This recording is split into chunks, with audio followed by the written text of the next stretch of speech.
Good evening, everyone, and welcome to the City of San Angelo's Water Forum. My name is Anthony Wilson, and I am the new Public Information Officer for the City of San Angelo. We are really glad to see you here, and we're really interested in having a productive discussion with you tonight about what is our community's most pressing issue, which is obviously water. Just a few ground rules, if you will. Please enjoy the refreshments because they were made by our Senior Services Division, and we don't want to have to take them home with us, fatten ourselves up. There are materials on the back table. If you have not seen those, maybe on your way out, if you'll grab some of that has some, we think, very helpful information for you. And when we come to the question and answer session, please come up and speak into the microphone there in the middle of the room. We are recording this for Channel 17 because we want this to be a benefit to the entire community. And with that, I'm going to turn the proceedings over to our interim city manager, Michael Dane.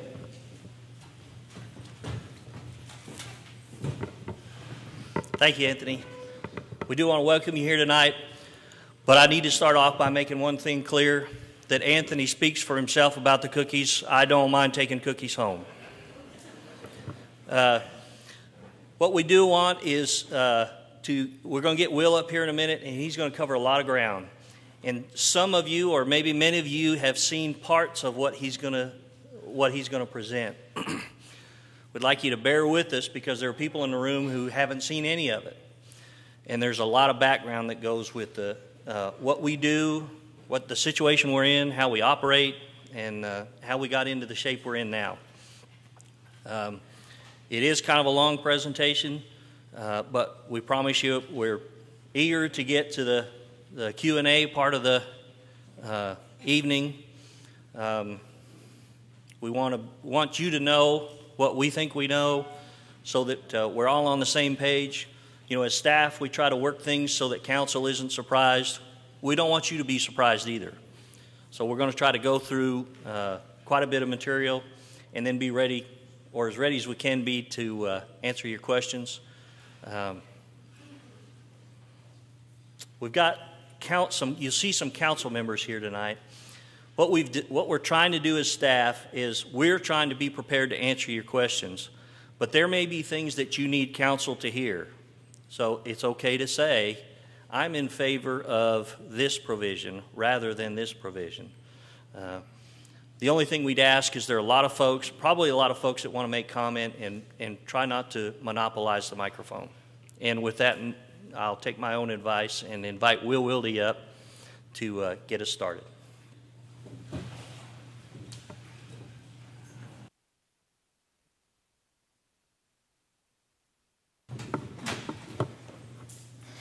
Good evening. Thank you for coming out tonight. And it's certainly a pleasure to have this opportunity to talk to you about water. It's something that has been a big part of my life. It's something that I've dedicated to my career. So I enjoy this opportunity now to tell you and to show you some of the things that I've been able to be a part of and to have worked with over this time here. So first of all, if we're going to talk about water for San Angelo, where does San Angelo get its water? So we're going to go through several steps here, and I just kind of remind what Michael has said. We're going to have a lot of time when we get through this for questions and answers, so I'll try to move through these slides. So if you've got a question, just kind of note it down, and we'll come to those when we get through here. But first of all, the water supply for the city of San Angelo.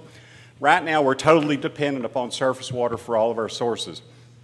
They range from the original first reservoir of Lake Nasworthy, followed by Twin Buttes, O.C. Fisher. Beyond San Angelo, Ivie Spence Reservoir up at Robert Lee, O.H. Ivie Reservoir, our newest addition of the reservoirs in the late 80s, early 90s, were the sources of our surface water supply. Beyond that, down in the right-hand corner of the screen, you'll see Hickory Aquifer, which is our newest supply that is now first in its development stages, and we'll cover that as we get into the presentation here. We get asked a lot of times, where does it need to rain? Why aren't we seeing runoff into our reservoirs? We'll show you here a little bit where does our water come from into the reservoirs. First of all, the big one locally, Twin Buttes Reservoir. You can see going from San Angelo to the south, if we get rains anywhere from El Dorado out to Big Lake, even up toward Rankin, and just south of Garden City, all of this area feeds into Twin Buttes Reservoir. A large portion of it, probably to the western side, doesn't contribute because it's just so far out there, and the rain events would have to be so large before it can come in there. But still, as you can see, it literally covers millions of acres of ground that would feed into the Twin Buttes Reservoir. The smaller reservoir, though, below Nasworthy, the original one, most of that watershed was lost when Twin Buttes was built, but it still does have an area that feeds into it, primarily to the south. If you're on US 277 going toward Christoval, you'll come across a small stream called Pecan Creek. This is the only stream that feeds into Nasworthy anymore, and as you can see, it's very limited with the drainage basin that actually feeds into that reservoir. To the north, O.C. Fisher Reservoir, primarily a flood control facility built by the Corps of Engineers in the late 1950s. It also has a very extensive watershed, and if you're on US 87 going toward Big Springs, you're literally driving right down the heart of that watershed with the North Contra River just to the south of that road there. So you can see it extends up to Big Springs, Garden City, again, millions of acres of ground that feed into this reservoir. Another reservoir that the city has an interest in, when we acquired water rights in the early 1970s, Ivie Spencer Reservoir at Robert Lee. Again, you can see this reservoir's watershed extends well up into the Big Springs area and covers a lot of country on the Colorado River in that direction. Our major supplier, though, at this point in time, O.H. Ivie Reservoir, which has come really the savior for West Texas as far as our water supplies, covers that ground below San Angelo, everything that's not captured by either Twin Buttes or Lake Nasworthy. All of the runoff within San Angelo goes down the Contra River into O.H. Ivie. The watersheds to the north end, though, on Ivie are the Colorado River between Ivie Reservoir and Robert Lee. And a major contributor into Ivie Reservoir is Elm Creek. As you can see, going to the north toward Ballinger up through Winters is the Elm Creek watershed. And if historically you look at the runoff into Ivie Reservoir, this has been the major stream that has fed Ivie Reservoir with the really big runoffs that have filled the reservoir back in the late 90s. Unfortunately, Elm Creek, as many have seen, has not seen much runoff, so the last several years, the Contra River has become the major contributor to Ivie Reservoir. So this gives you an idea of where we need to see the rains, anywhere from Christoval to Big Lake to Big Spring to Winters. In those areas, if we see significant rainfalls covering large areas, those will go into any of the water supply facilities we have available to San Angelo. Looking at the historical water use for this area here, particularly our local lakes, starting in the 1920s when Lake Nasworthy was completed in 1929, you can see through the time period right there, the red line toward the bottom of the graph shows you what Nasworthy has done through the years right there. And until the mid-1970s, you can see the droughts, the rainfall events considerably affected Nasworthy with the up and down movement of that graph. Since the mid-70s, though, Nasworthy has become just a straight line, in essence, a constant level lake here in West Texas. And the reason for that is the blue line, Twin Buttes Reservoir. When it was finished in the late 1960s, caught its first runoff with the first peaks you're seeing there in the early 70s, it then was the principal water supply for the city and was able then to utilize to help keep Nasworthy constant. The other reservoir, O.C. Fisher, as we said, was built primarily as a flood control facility, and thank goodness it was here. It was finished in the early 1950s, and the peak you'll see, the one principal peak right there is the flood of 1957 that came down the North Contra River. If it hadn't been for that, although there was considerable flooding in San Angelo at that point in time, it would have been comparable to the 1936 or any of the earlier floods that San Angelo would have experienced had we not had O.C. Fisher available to catch that peak that you're seeing there in the late 50s. But as you can see, looking to the right-hand side of that graph, all of these reservoirs have now experienced what we're in as the drought record for all of these water supply facilities as they are reaching the very bottom of the storage within those reservoirs. O.H. Ivie Reservoir is no stranger to this. As you know, it is going through the same cycle here.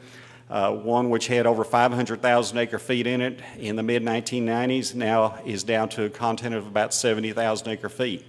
What does that mean?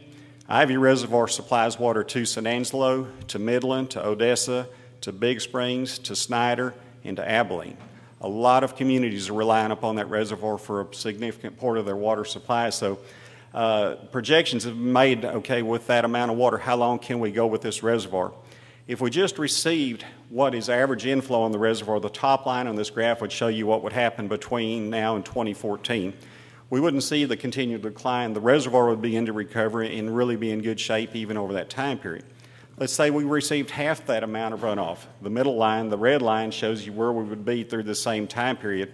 Although we would still lose some ground, we wouldn't be in a dire straits condition. The bottom line, though, is the worst case scenario, the one you hope never happens, and that's taken into consideration if there was no runoff into the reservoir at all, not a drop of runoff. Has that happened?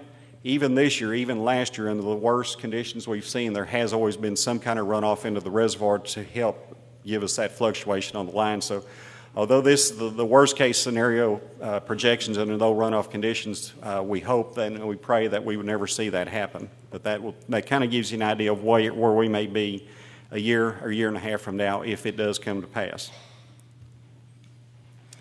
How much water do we need here in San Angelo? Typically, at this time of year, through the summertime, we're delivering about 18 to 20 million gallons of water to the citizens on a daily basis right now. How does that compare over time? How does it split up? First of all, San Angelo's water users are primarily residential users. As we've seen and have put out on the consumer reports each year, over 60% of the water used in San Angelo is by residential customers. Commercial industrial use make up less than a quarter of the water use. The remainder of it goes into what is called system operation. You would ask, why is so much into system operation? That equates into what do we need to operate the surface water treatment plant, where you have water needed to keep the filters clean, to keep your clarifiers backflushed. The water needed to, as we have unfortunately had to do a lot this year, of flushing fire hydrants to maintain the chlorine residual for the disinfectant in the system. The water lost on leaks, the different pipelines leaks throughout the system, plus also the unaccounted for water. Water lost through meter inaccuracies, through theft or anything like that may occur there. So those are the numbers that make up the last part of this equation here. In looking at this over time, then how do you judge where you're at as far as your municipal water needs? We look back over time and use a gauge called GPCD, gallons per capita per day, which is nothing more than taking the total population of San Angelo and distributing that water to the population, saying how much water do we need to produce for each person to meet the entire needs of the city on a daily basis. In the late 1990s, GPCD was on a continual rise. It had been down in the 180 gallons per person per day range and was escalating at a rapid pace, and there were projections on designs at that time that we would need to be providing 250 to 300 gallons per person per day daily needs projected forward into 2010 timeframes. As you can see on this graph, things changed though. Around 1998, 2000 timeframe, with the droughts, with the education that had come out about the need to start conserving water, that trend began to change. And we begin on a continual decline of that over this point in time. So how does that compare then with what we've looked at, what we've planned for? In the year 2000, we began planning forward for the long-term needs of the city, looking to the year 2060 of where do we need to be in the future. So we took the gallons per capita per day projections, established a goal of 185 in the year 2000, which was a little below where we're at that point in time, projected out to 2020 to try to reach a goal of 140 gallons per person per day. So overlaying that with what we've seen the last several years, you can see we're on a good track right there. We're seeing the declines. The annual fluctuations we'll take into consideration. 2 years we'll see in there where it's come back up is the drought in 2004 when we had extremely dry conditions, a lot of demand on outside watering. Last year, the same thing with the extreme conditions we had, that usage jumped back up again though. So we hope and we know we'll see this year that it will be coming back down by the usage patterns we've seen. So the trends look good on projections for long-term projections for water usage within the city here itself. How have those efforts been achieved? What has been done to reduce water usage? First of all, the residential users, the major users within the community here. You hear a lot of things, and it ties to landscape watering. That's where most of the water use in a residential area would go. The biggest part of it, particularly through the summertime, is xeriscaping. Convert the grass to natural landscape, to some kind of a rock cover, to native plants. Well, this one here we thought we would show you is something a little bit different on conversion of a residential landscape. This particular place right here originally had nothing but St. Augustine grass across that entire front yard right there. As part of their efforts to change that landscape, what they've gone in there is gone in and did terracing within the landscape because it was a fairly steep slope. One of those where anytime you water, if you put on more than just a small amount, it's going to run off and into the street and be wasted water. So they've terraced the landscape, added ground cover to help cut down on the water needs by using natural cover like that in there. And not only does this reduce the demand for water, but it also has the benefit when it rains. It's not going to let that water run off the property so fast, so now you begin to recover that rainwater that we do receive to help stabilize and utilize that for your natural plants you've had out there. And the other benefit, too, is on the stormwater side. You reduce the amount of stormwater coming into the city streets, running in the city drainage systems that help then to address the problems we have on the stormwater side. So this one example right here is really a true model of what we can do besides just saying xeriscape where you think of putting rocks in the yard. There are a lot of ingenious ideas that people can do to make changes on their own properties there. Commercial side, we've seen the same thing happen right there. The businesses have really gone in and done the water conserving devices within their businesses.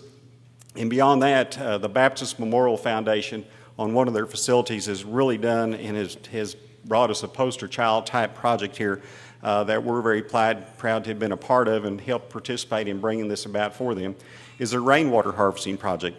They installed a 16,000-gallon capture tank, which takes water off of one of their facilities from rain events and holds it then for use on their needs. And they use this water for watering their landscape areas, particularly the trees and their ground cover and shrubs like that. And on an annual basis, they project they save a little over 100,000 gallons of water. So it's a considerable benefit where you can use rainwater capturing systems like this to conserve water, to save you money on your end, and to help then reduce the stormwater runoff coming into the streets. The other thing on the commercial side, we've seen transitions. The area on this photo here, particularly beneath the trees, at one time was your St. Augustine grass again, a considerable water user, very hard to water next to the street, was converted to the decorative walkways. The exposed aggregate sidewalk next to the trees, they use a decomposed granite, which is very good for infiltration of the rainfall, so now they get the beauty of the sidewalks and be able to capture the rainwater from the rain events there. The other efforts, we always hear, what is the city doing for conservation efforts? So we'll show you some of the efforts that are going on around the city here. And first of all, we would like to use is the municipal renovation project that was completed. Really is a very good example that shows a lot of different things that were done there. When the pool was renovated, not only was the swimming area improved, where now you have a lot more features, you're not losing water through the old systems, things like that, so they not only are conserving a lot of water with the pool itself, but with the amenities that they installed around the pool. One of the things they did within the interior right there is to convert from grassed recreational areas to using artificial turf in those areas, reducing the maintenance costs, reducing the cost and the need for water, and making really a very usable, a very appealing area within the pool area itself. If you go around the facility, you'll see it on the outside. You'll see terraced areas. You'll see natural ground cover. There are mulched areas. There are bubbler systems. So the pool renovation project really is an example of what can be done as improvements are made to facilities. The Bluffs Nature Walk, about 5 years ago, out at the elevated water storage tank on FM 2288, just south of the Walmart Sam's complex area, the city constructed a demonstration area for native plants within San Angelo here. The Bluffs Nature Walk is open daily to the public. You can go out there at any point in time during daylight hours and look at what's going on out there. And it's used primarily, as we said, to demonstrate the different types of shrubs, of ground cover, of trees, of different turfs that can be used within your landscape and the effects. Being in place now over 5 years, you can see with time, because a lot of times you'll start off with something, you don't know where it's going to end up. And you'll have a good idea here of 5 to 6 years down the road of what some of these features will look like in your landscape there. So we would invite anybody to go out there anytime. It's open 7 days a week to take a look at these things. It's helped through our Master Gardener program here, has helped us with the selection of these. So there are some very good inputs on what can be done on your landscape. The other thing we don't really think about on conservation is the infrastructure improvements going on within the city itself. What do I mean by that? I have to point to the water main replacement program. About 10 years ago, the council adopted a capital improvements program under the water system, and you'll see on your water statement, your utility bill as you receive it, there's a statement that says on there, this amount was dedicated to capital improvements programs. And you may wonder, what is that? Well, it's part of that basic rate you're paying either in the water or sewer that's going into this special fund, which is dedicated totally to these capital improvements. And the water main replacement is one of those that receives funding from this. And what has it done? Over that 10 years, almost 390,000 feet of pipe have been replaced. 65, close to 70 miles of pipeline have been replaced during that time period. An investment over $19 million, close to $20 million has been put into this particular program. What good has it done for you? Well, as you can see, the old pipes, the challenges that we had in maintaining the system, and getting those out of the system, not only have we improved the service to customers here by having been able to deliver water, not having rusty water, those type of things, but we're seeing a savings of over 500 million gallons per year in savings by the water main replacement program. So it's one of those that you would never think of, but it is a very good conservation effort that through this capital improvements program has been realized for the city. The other part of that is the large valve replacements. If you were here in 2006, you remember the time period because of a major transmission line break, we weren't able to shut it down. So by going in now and installing these major valves on these lines, we're able to isolate those breaks and prevent the loss of water and prevent large areas of the city being without water service. A new program that at this point in time really hasn't touched the customer out there, touched the citizen, but is going to be a major improvement in the future, is the automatic meter readings program. 2 years ago, the council instituted the installation of people like to call them smart meters. That's what they are in the electric industry. In this industry, they're the automatic, the remote read meters. And what they are is on the right-hand side of the slide is a traditional meter. That is what has always been used. It's just an odometer type meter with a sweep hand that goes around, and you manually go out and read that meter every month. The new meters, as on the left-hand side here, are all electronic. As the water goes through it, it has an electronic pulse, which is registered in the registry. You'll see on top of the meter there. That then is periodically sent into a data collecting system through the antenna, which is the little gray part mounted on top of the meter box. And if you may have this on your service currently at your house here. So this is how meter readings are being collected now. And we have at this point in time approximately 18,000 of these installed. There are 35,000 meters total, so we're a little over halfway through the program of having these installed on all the meters.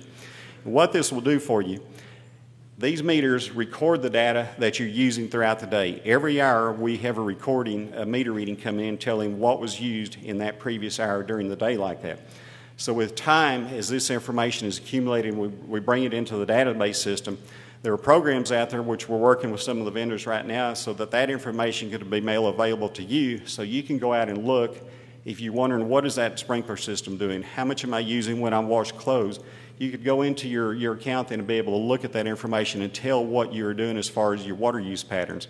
We hope to have the installation completed. We have a little over 2 years left on completing that program and hope to have then the online accessibility all operational available for use by that point in time. But again, it's a program that's part of that Capital and Facilities Improvements Fund, because this alone right here cost us about $1 million a year to convert the old meters into the new meters like that. But it's an investment that will certainly not only pay benefits for the city on the reduced cost of trying to read and manage meters, but for you on your end to be able to see how you utilize that water. This brings us then to what is going on right now. We at this point in time, let me back up. We talked about 10 years ago on a lot of things started happening. In 2000, we were in a similar drought, only we weren't near as bad as we're right now. The council at that point in time said, hey, we need to start looking, what are we going to do for water supply in the future? They appointed boards. The boards evaluated different water supply sources. They recommended the council. And in 2005, the first recommendation came forward to say, hey, let's look at an alternate water supply source for the city of San Angelo. Let's go beyond surface water supplies. So the recommendation is to evaluate groundwater sources. Two kinds, brackish water and fresh water. Brackish water sources, as they're referred to, are salt water. It's water that has high chlorides, high sulfides, high total dissolved minerals within it that without treatment you could not use it as a potable water supply source. Maps of this area showed that there was the potential for brackish water in this area here. There was the Clear Fork Formation, the Whitehorse Formation, which showed up on maps as being potential sources of brackish water. A drilling program was initiated to explore that water. To the west toward Murchison, 3 wells were drilled. To the south in Christoval, an additional well was drilled to test that particular formations. And fortunately, we found the formations. They were there as they had shown on the maps, but the bad part about it is the formations would not produce water in any significant amounts that would be suitable for a municipal water supply. The only place we found any kind of water that could be produced above 5 gallons a minute is all we saw in the Murchison area out of those formations was the one toward Christoval, but it only would produce about 50 to 75 gallons per minute. So if you need 8 to 10 million gallons of water a day from that source, you're talking hundreds of wells to try to even produce that, really becoming unrealistic to try to produce that much for a municipal water supply. So that brought us then back to, let's look at the other option. What are the freshwater supplies available to the city?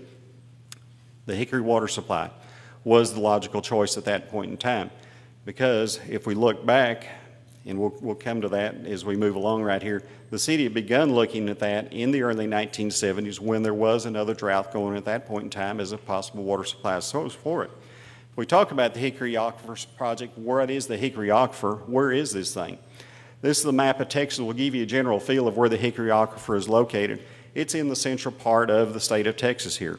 A zoom in on that map will kind of give you a better idea. It covers anywhere from Concho County near Eden all the way to the west, down into Travis and Hayes County, not all the way to Austin, up to the north through San Saba, up into Lampass and Mills County and those areas like that. So covers a big part of the central part of the state here. But what's really interesting, if you look at the middle of that map, 2 areas, a lot of Llano County and a portion of Mason County are not in the Hickory Aquifer. So even though you would think that this would cover all of them, they're part of what's called the Llano Uplift. And if you're around the Llano area, you'll see a lot of the granite mines. You see the places where they mine granite. And the way the geology formed at that point in time, as the granite came up, there was nothing left, no water-bearing formations under the area. So unfortunately, Llano, right in the middle of it all, has no groundwater sources available to them other than the surface water supplies in that area there. So that kind of tells you where the Hickory Aquifer is. A typical cross-section of it, I know this is very hard to read and understand just looking, but the brown part of this drawing right here shows the Hickory Aquifer. And the main thing we would like to show out of this is you see on the left-hand side, it starts out fairly close to the surface of the ground. And in fact, it does surface in areas southeast of Brady. If you're going toward Austin, through the Voca, through where the sand mines are located along the roads through there, that is the Hickory Aquifer surfacing out of the ground at that point right there. But as you can see, the brown comes down very quick right there, and then it flattens out and becomes very thick down through there. That tells us it's a very sloped aquifer. It gets deep very quick, and where it's thick in that area there is more or less, I would say, where the City of San Angelo's well fields are under that portion of the aquifer there. So in moving forward then, the city in 1970-72 time frame acquired rights which put it over that Hickory Aquifer. Those rights were from 2 large ranches located south of the town of Melvin, covering 37,000 acres of surface acres of ranch land out there. We don't own the property. All we own is the rights to produce water from the Hickory Aquifer, and only the Hickory Aquifer under those particular lands there. To go in conjunction with the purchase of those lands, the council at that point in time went forward with the exploration of that to be sure that they could produce water from the aquifer as had been anticipated, because they didn't want to do the same as the experience we had here with the brackish water. Think it's there even though it looks good on a map. They did do the drilling of the wells, and they ended up drilling 9 wells into the aquifer in the early to mid 1970s. All of which were very productive wells. They all produced 500 gallons per minute, which is what was designed and what was hoped and anticipated out of those wells. What does a typical well look like then in the Hickory Formation? As we said, the Hickory sloped and came down very rapidly and got deep real quick right there. So this kind of tells you what they had to do in drilling those wells. From the surface of the ground down to about 1,000 feet, the first part of that was drilled so that you could slip a 12-inch casing through that part of the overburden going toward the formation. From there, then, it was reduced to an 8-inch size casing hole until you reach the Hickory Formation. At roughly 2,200 feet down is where you start to top the Hickory. It varies depending on where you're at, as you can imagine out there. But in that general range, you'll encounter the Hickory. Once you hit the Hickory, what is the Hickory? It's a sandstone formation. It's not a pure sand, but it's a sandstone where the sand has been consolidated over time under pressure, so that now you have a very porous but a very rigid, a stone-type formation. So when they got into the Hickory Formation, all that was required then was to drill through the formation till you reached the bottom of it, and you didn't have to install casing through that part of the well construction itself. So it really helps in that respect that you don't have a casing, you don't have screens to maintain. It really is a big benefit on down the road to be able to produce water from a well where you have an open hole at the bottom that can produce from there. We talk, though, it's very deep. Wouldn't that cost a whole lot of money to pump water from 22 to 2,500 feet deep? The other good thing about the Hickory Aquifer is it's artesian. We think of artesian as something flowing out of the top of the ground, but this case, we're not at the point where you would see that because we're further in the down dip section from where it originates there. But in the area we're at, the water rises from the Hickory Formation to roughly 500 feet below the surface of the ground. So as we develop the well field, install the pumps, those pumps won't have to be set at 2,000 feet. We'll set them at around 750 feet and be able to pump that 500 gallons a minute from that particular point within the well. The next step in developing the Hickory project, which we're moving forward with right now, is we've got the existing wells out there. What do you do with then? The first step is to tie these existing wells with a network of piping to bring all of those wells together into one central collection facility. That work began last year. It entailed the installation over 50,000 feet of different size pipes ranging from 8 to 20 inch. Some pictures of the work that went on at that point in time back early in the year in the January, February time frame where they were installing some of the 16-inch pipe here. As you can see on the bottom part where the right-of-way is going out across the country there, it's a very beautiful, very rolling hills through the Edwards Plateau where all this is located south of Melvin there. In addition to the pipeline work to get the well field ready, a contract that's going on right now is the preparation of the wells themselves. Being that the wells were constructed in the 70s and not utilized in that point in time, what kind of shape are they in? The first step that was done was to go in and video the well casing and the well formation itself to see what it looked like. Those videos show that the casing pipe, which although it was steel pipe, was almost in mint condition. Very little scale buildup and hardly any kind of rust particles anywhere on there. The open portion of the formation exactly as it was on the day it was drilled. So very fortunate a well that was drilled over 40 years ago is still in very good condition. To though put that well into operation, one of the requirements is to go in, brush the inside of the casing, flush the water out, chlorinate it, get it ready for the pumps and everything to come in so that it can be produced. So that's the work going on right now in bringing the wells up, getting them ready to place in service. The next step then, after we've got the wells, we can collect the water. What do we do with then? We're going to need a booster pump to move that water then, put it under sufficient head to push it all the way to San Angelo. So it entails the construction of a booster pump station, again, in the well field area just south of Melvin there, close to the state highway that goes from Melvin toward Brady is where that'll be located there. The booster pump station, just a schematic here showing, it'll have the capacity of pumping from 6 million gallons of water per day, the initial development, up to 10.7 million gallons per day in the future, the ultimate development of the well field. It'll ultimately have 6 different pumping units in that facility ranging from 1.5 million gallons per day pumps up to 3 million gallons per day pumps, which will give you that flexibility to match whatever the flow may needs coming out of that particular station right there. After we get the water boosted, how do we get it to San Angelo? The conveyance routes that were looked at, first of all, it was evaluated, can we tie it up through the Hickory system? Should we bring it directly to San Angelo? Looking at those, the direct conveyance to San Angelo gave us the most security of being able to have different sources available in case one pipeline went down. We would have an alternate system to bring that water to. In long-term operating cost, bringing the water directly to San Angelo is actually cheaper in the long term, considering operating costs, than going through another pipeline system where you would have to repump that water several times to get it to San Angelo. So the route selection that had originally been looked at in the 1970s was still the preferred route at this point in time. As you can see, it's a straight line. Very seldom do you get projects with this type of alignment, but it in essence follows a lot of the alignment of US 87 going south again from here toward Eden and on down toward Melvin. What's going on with that? How do we build the pipeline?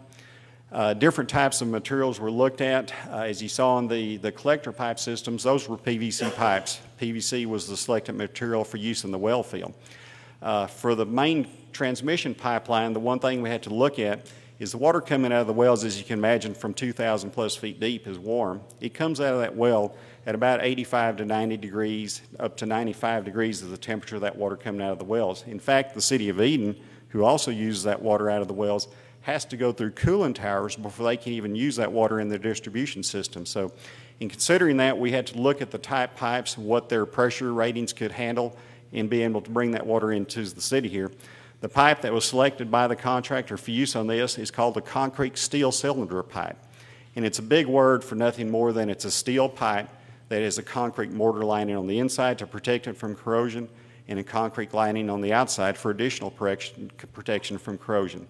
You'll see on this, though, why is that pipe black? Why does it look like that? If it's concrete, it ought to just look gray. Is on the right-hand side, you'll see one of the joints that just happen to be laying to the side.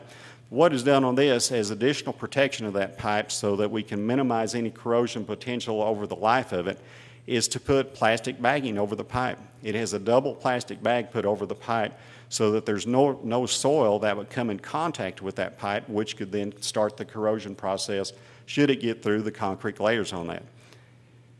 Installation of the pipe began in late May of this summer here. It began really right at the midpoint of the pipeline near the rest stop on US 87 going toward Eden. Unfortunately, the contractor probably picked the worst spot he could have started at, being right on near the top of the hill out there. He ran into rock, which he didn't figure on. He knew there was going to be rock out there, but he hadn't encountered West Texas rock yet, so it was an eye-opener for him. It went fairly slow the first month of the project right there. As you can see on this, they were working through some of the rock areas there, the pipe going in with the bagging on it. In addition to that, the pipe is used, there's a lot of select material put around that pipe so that we really protect it. And even beyond that, there's a cathodic protection system, and it's an electrical system that's put on that pipeline on the steel to even further protect it from corrosion. So we hope, or the design status for this is probably close to 100-year life projected for this particular pipe based upon the systems that are put on to protect it from corrosion. As the pipeline's going in, he has started now moving along very good. This particular shot here is of crossing where the pipeline's coming across the Kickapoo Creek, which is about 18 miles southeast of here, just off of US 87. As you can see, it's not all just shallow installation of the pipe where you're only 3 to 4 feet deep. These cuts coming across through this range anywhere from 18 to 20 feet as we go through some of these different areas out there. But fortunately, it was good digging, and he's able to continue moving right along. Where are we at on it? The pipeline, as we've said, started where you see the star in the middle right there.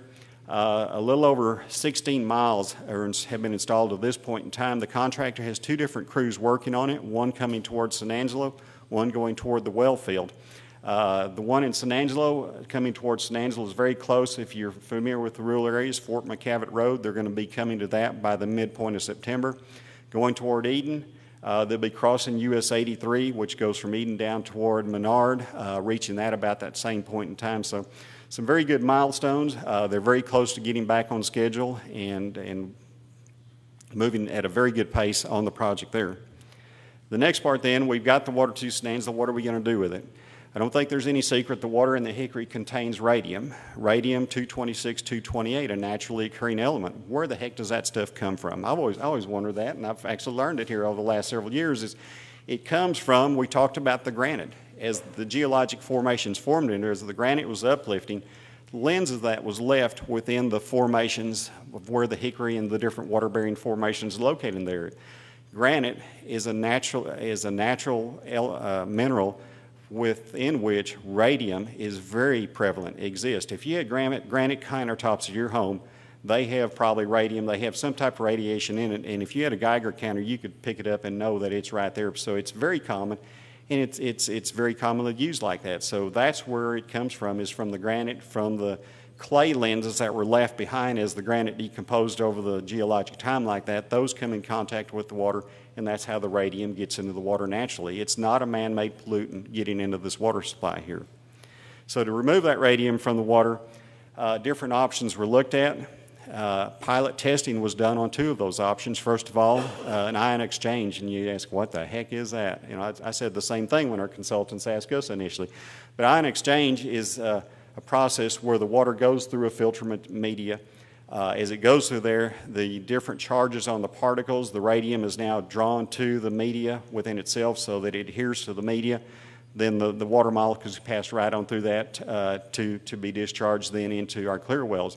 So that's how the radium is removed by the charged particles adhering to the media there. The other is to look at reverse osmosis, which is also very effective in removing just about everything you have within the water, whether it's minerals or radium of any time like that. Both these methods were pilot tested. It took about 6 to 8 months to go through the entire pilot testing of those. And the results came down. They're very effective. They were very comparable as far as the cost, either from the reverse osmosis cost more initially, but if you look at the long term, the two came very close as far as the long-term operating costs. But really the deciding factor for this is which way to go was if you look at the bottom two lines there. On ion exchange, as you're filtering the water, you lose very little. You get 99.9% of that water back into your system. Very little is lost to any type of system operation. Reverse osmosis, as you go through that, the backwashing of those filters to clean the minerals that build upon those, this water here, you would lose about 10% of it in reverse osmosis. Very good for reverse osmosis. Most systems don't rate above a 25 to 30%.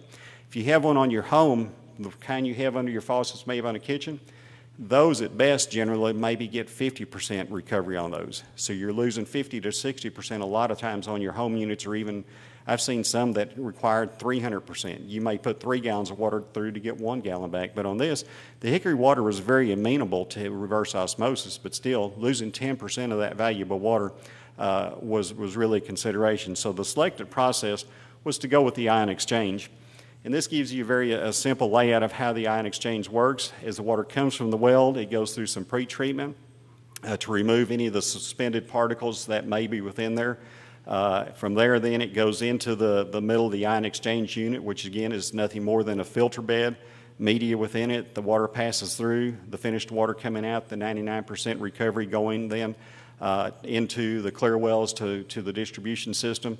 The water coming out of this at that rate would then, as it's blended, would meet all of the criteria we need to. What happens then with the media? Periodically, the media has to be removed because of the radium's building up on it. We have to dispose of it. So the way that would be is as part of the contracts for supplying the media, the same company then would be responsible for coming in, removing that media, and then taking it off to a disposal site. Those sites right now are located in Utah, Idaho, and at the current time there are companies seeking license to become facilities here in Texas where this low-level type waste from municipal waste treatment could be disposed of. There are sites here in Texas right now that can accept radioactive material a lot worse than what we have here in municipal treatment. They're licensed under the oil and gas industry, so there is work right now being done so that those can be utilized the same for municipal type operations. What does an ion exchange look like beyond the picture? Here's what the little pilot unit actually looked like that we had set up in the well field. We pumped water out of the well. It went through these cylinders you're seeing in the middle right here. The brown-looking part of the cylinder at the bottom is the media itself. If you held it in your hand, it would look just like sand. You would think you're holding sand particles there. But as it goes through those particles, the radium's removed, and that's really how simple it is to run a pilot system. You just take a scaled-down port of the plant and run it through like that. It was ran for about 90 days to see how long we would reach before breakthrough occurred, before those levels of of the water coming off there had radium above the limits. And from that, then, we could project then how long would this last in a typical plant operation. Radioactivity in the environment, we talked a little bit about it, of how it was naturally occurring in the hickory. This slide here just tells you it's very common in a lot of different substances. And one thing I never realized, but the Coleman lanterns, the little mantles that you put on those lanterns, what they're made of has a considerable amount of radiation within those things itself. Glazed tiles, very commonly used within different parts within building construction. Granite, soil, all different types of things have radium naturally occurring in them. So it's not something that's just unique to hickory water there. Different types of substances. This gives you a comparison of what it looks like on the left-hand side of the untreated hickory water. Different types of mineral waters. If you've ever gone to the mineral spas, to mineral baths, most of those have water that's containing radium within them there, because that is one of the therapeutic processes that was used and still used quite often is in the health industry like that. So again, very common in the different aspects there. What is the standard for radium in water? The EPA limit has set a standard of 5, and they use the term picocuries per liter. It's just their measurements, as we would say, 5 gallons per 100 gallons or something like that, of measuring radiation right there. And why did they set it at 5? Radium, under extreme high doses, can be a potential carcinogen. It can cause cancer.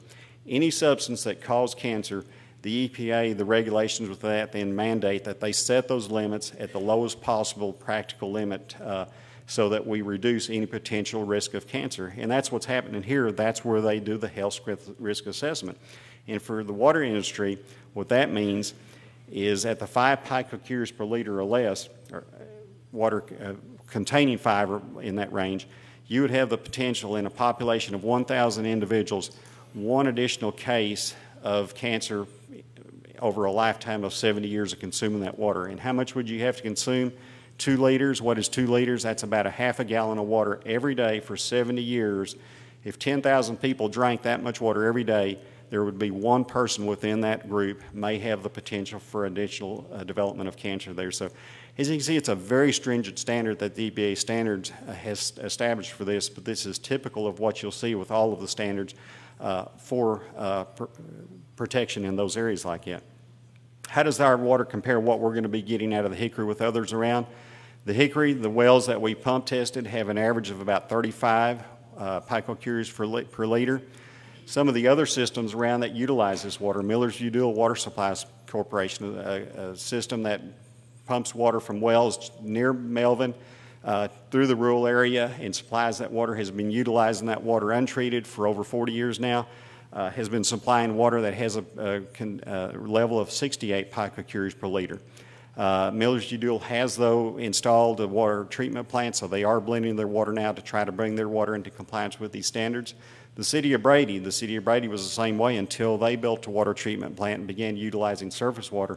Their wells averaged 19 as far as the contamination levels in there. So very common. Anybody who utilizes water out of the hickory will find those levels.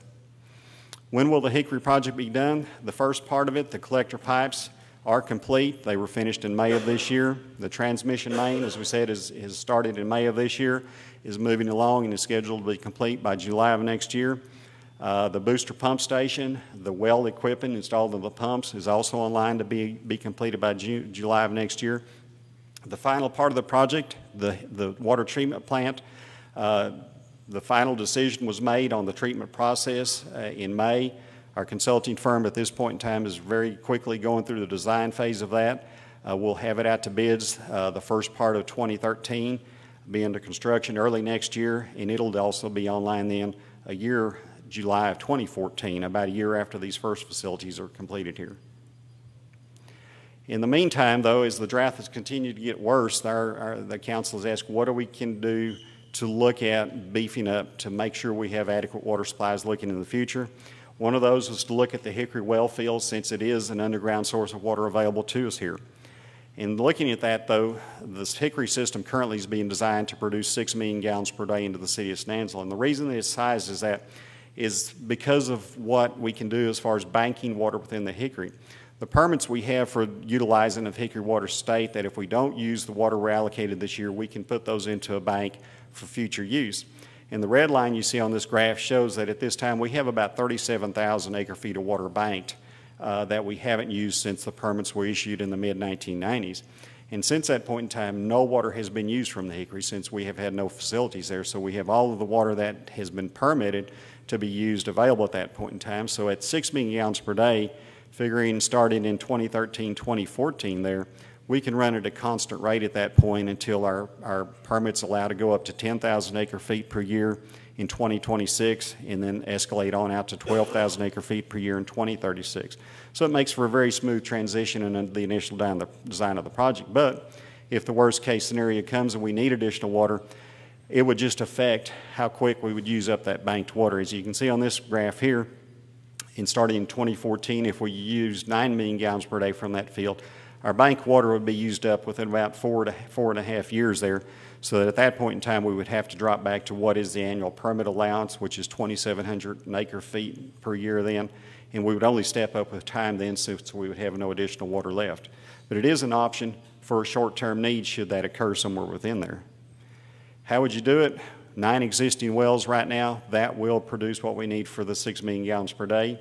To get to the next phase would produce the 6 million gallons per day. To get to 9 million gallons per day, we would need 5 additional wells. To get to the ultimate capacity of the well field of 10.7 million gallons per day would require 2 additional wells, a total of 7 wells. So this gives you an idea. We would have ultimately up to 16 wells to produce from the well field. Our council at this past meeting has given the go-ahead to proceed with the design work for drilling up to 7 wells and developing those so that if we do have adequate funding available, we can go ahead and complete development of the well field part of this project under the current funding, under the current construction here. What would it cost? The estimate to do 5 wells, which would get us to the 9 million gallons, is about $16 million. To get us to the full $7 million, the additional 7 wells would be about $19 million on the projections. But depending on the bids, depending on the competition, it could be very likely that all 7 wells could be done within this funding available here. What are we doing then in addition to moving forward with Hickory to have that available as a water supply source? Water supply management activities at this point in time. Twin Buttes pumping project, which it has been some on the news here lately. I'm sure you've seen it. If you've been out there, you know what's going on. But it's moving water in Twin Buttes Reservoir. As Twin Buttes goes down, normally Twin Buttes, when Twin Buttes was built, it was built to trap water from the south, to dam up water on the South Concha River and the Middle Concha River. Those 2 rivers then within the reservoir were connected by what's shown on here as the Equalization channel. So if either one of those pools overfilled, the water could then flow either from the south pool to the north pool or the north pool to the south pool to equalize water within that reservoir.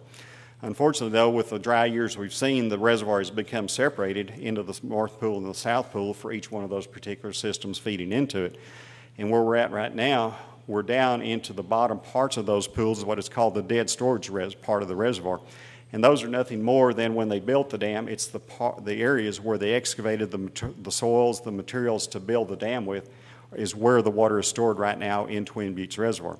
So to be able to utilize that water that's trapped in that storage right now, pumps are installed in the south pool of the reservoir to move that water to the north side of the reservoir where then it can be released on into Nazworthy and into the city system. This shows you here we've installed 3 pumps that are removing that water from the south pool at this point in time.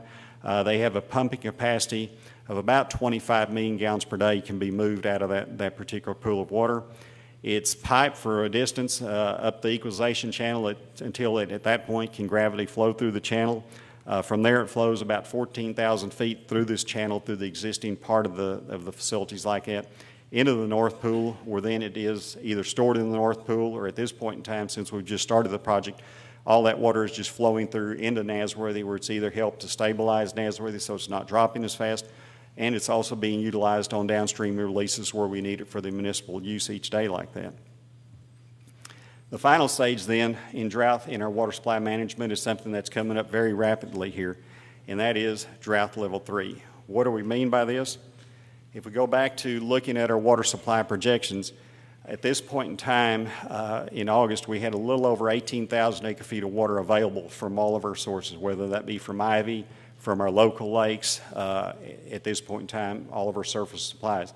As we move forward in time, under the worst case scenario, that incident, which we hope we don't see, but say there's no inflow into any of these reservoirs, in October of this year, we're projected to reach that point where we only have a 12-month water supply available to the city. When that's hit, that triggers then the criteria for the drought level 3. And as you can see then, that would project on out, if no inflow had occurred by October of next year, these sources would be totally depleted at that point in time. What happens in the drought stage level 3? The criteria that would come into effect at that point in time is outside watering of lawns, of landscapes would be prohibited. Any types of lawns, shrubs, gardens, even the golf courses, all those that currently right now can utilize the water under the drought stage RAS would not be allowed to water anymore. The one thing that is exempted under that the council can consider are trees and building foundations for protecting those long-term investments that you do have in your property there. The council, depending upon where we're at, could allow the hand watering of trees and of foundations to protect your property, to protect your improvements on there. Filling of swimming pools, fountains, washing of vehicles, those items right now are all restricted under the ordinance. In addition to that, to also help encourage so that what you do use in your daily use to better utilize that, additional surcharges become applicable, which would, for residential, apartments, any type of account, whether commercial or industrial, everybody will be subject to these additional surcharges that would happen in the drought level 3. So, as you can see, as we move forward, there's a lot of things that have happened in the past. There's a lot of things that are currently happening, and there are things that will happen in the future with our water here. Our goal on this end is we're charged, and we're going to do everything we can to fulfill that, is to make sure we have water available to the city, and we're moving forward with everything we can to fulfill that. So with that, I'll conclude. I'll turn it back to Anthony, and we'll take it from there. Thank you.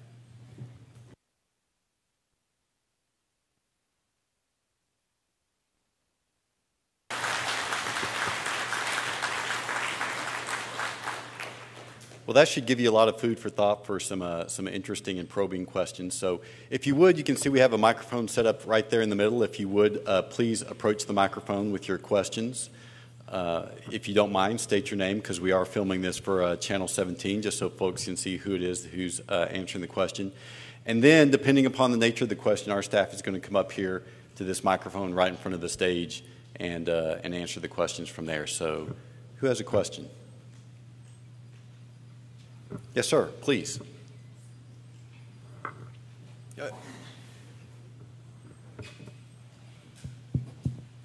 On this radium, are you going to be able to, is it going to be absorbed in your skin? Taking a bath, going swimming. Pardon me? I'm sorry, I didn't hear you. The radium, will you be able to absorb it through your skin? I mean, you're talking about drinking it, well, what about absorption? The health effects associated with radium are through ingestion or inhalation. Skin contact, washing with it, clothes washing.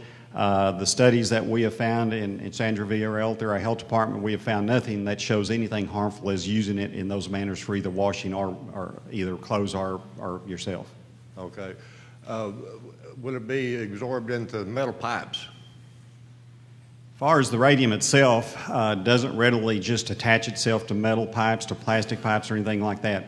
The only way it will come out of the solution if it's precipitated out of the solution by something, say if it attaches itself to a rust particle, that rust particle may attach itself to a pipe. In that manner, it could be then removed from solution. Okay, well, let's say for your water heater, if we have to replace it, we're going to have to dispose of that correctly or any specific way? As far as that, it would depend over the time period that heater's been in service there. Typically, there would not be a buildup beyond what could be acceptable as far as into a scrap metal, into a reuse deal or like that as far as the radiation itself. I know we've seen the newspapers, the articles about in Brady, where they had somebody out there saying this pipe was contaminated, we can't take it. We had a radiation expert come in and look at that for us here, and we went down and visited with them and looked at what was happening right there. Actually, the radiation levels, the pipe itself was not contaminated. It was only the buildup of the scale within that pipe itself. And the facility that was accepting this, it was only because it was above their standard. It was not above any standard that would consider it as a hazard disposal material. Okay. All righty.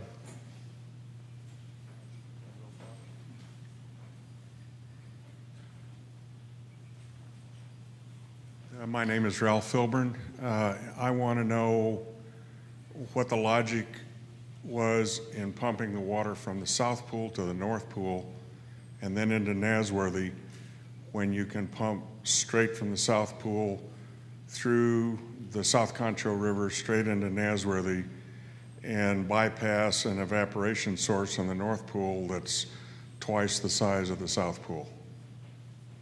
As far as movement of water through the reservoir there, first of all, movement of the water over the dam, as you're referring to, would require us to obtain a permit from the state of Texas to move the water out of the facility in that manner. The current permits of that reservoir only allow us to move it through the middle pool, through the north pool, and through the gates in the Nasworthy in that respect. So we don't have the authority under the permits from the state to do it in that manner. To move it from the south pool to the north pool, the reason it is looked at also is the pumping cost to move it in that respect. With the moving of the 25 million gallons per day right now, we can very efficiently move that water over to the North Pool. If we're moving that same volume over the dam, we would be talking about 3 to 4 times the operating cost to do it in that same manner at this point in time if we did have that approval from the state. We're working with the state right now to obtain that as an authorized type diversion out of Twin Buttes so that we can have that available in the future when we have the slower flows coming into the South Pool. We can then move those at the lower rates on into Nasworthy. Isn't there a gate in the South Pool that goes directly through to the... When Twin Buttes was constructed, there was no outlet put in the South Pool which would allow the normal flow to be transferred on downstream. When a project was done in the late 1990s on Twin Buttes, a low-flow conduit was put on the south end of the dam, but it was put up very high so that at this point in time, it's several feet above where the water is, so you would still have to even pump to get up to that very low conduit that was put in. Okay. From an engineering point of view, I would suggest to the council that this is not the last drought that this city is going to go through. And the way we sit now and the way we sit historically, the South Concho is the last one to stop flowing. It makes a whole lot more sense to pump directly out of the South Concho, the South Pool, into Nasworthy instead of to the evaporation pool to the north. I know you can't do it right now, but when you start talking about spending money in the next 5 years, 10 years, it sure would be nice to pump water straight out of the South Pool into Nasworthy when the conditions reoccur the way they are right now. And I was born here in 1944, went through the 50s shortage. We go through this cycle about every 10 years. It's not like it's not going to happen again. And you need to figure out a way, long term, next 10 years, how to get that water that flows the longest out of the South Pool into Nasworthy so you can get it to the water treatment state. Thank you. Is there a way to get your presentation? Can you put it on a website somewhere? We'll make it available on the website. All right, thank you.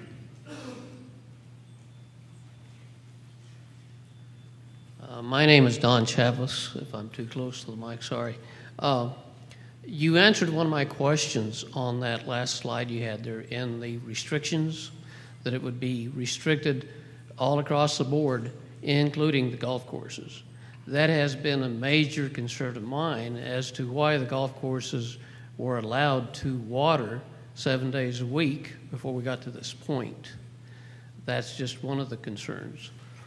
The other one is, in today's paper, there was a comment section in there that they're going to be coming out and monitoring the water usage in the city. I guess water patrols, for lack of better words. However, I think those water patrols are going to start at 9 o'clock. That's after the dissipation of the water has gone. You won't be able to find what I find at 6 o'clock in the morning coming into work, which is, if you go down Sherwood Way, you can see all the water that's being put into the drainage ditches. It's not going to happen at 9 o'clock in the morning. It's going to be gone. So that was another concern that I had. The third concern that I've got is in looking around the lakes and the tributaries. There's pipes that are into the water that I'm assuming are connected to pumps, which feed individual sources. Or, I'm not sure if they're watering plants, gardens, I'm not sure. That has not been addressed to my knowledge, and I want to see what you folks thought of that. Let's start with the first concern. Golf courses watering every day. The golf courses have been under restrictions, and while you see water running every day, they're authorized to water different areas every day. They're not required to water all 18 holes all in one day. They're allowed to water in a sequence that makes sense. If they're watering the same zones every day, that can be a problem, and we'd be glad to work that if you're aware of that. What was the second one? The tributaries, the pumps, so that kind of thing, and the water monitors also. That was 3. The water monitors that are coming out. That's what that story was about, is that we are reorganizing that function. Where one person had to do it before, we're spreading that burden out over the code officers. So those code officers that work weeds and work delinquent vehicles, they will also work water when it's the appropriate season. And so the main part of that story, the main message in that story was that instead of one person trying to work all of town, there are going to be 7 or 8 people working all of town. And it won't just be at 9 a.m. in the morning. It'll be scheduled in a way that makes some sense, as you suggest. And then the third part, private pumps in rivers. Yes. To some extent, we control some of that. For example, we meter usage around Lake Nasworthy, and so the city has some control over that. However, some of that is private water rights, and that would be controlled by the water master. So those things are looked at to the extent that we have the authority or participate in the authority through the water master to manage those things.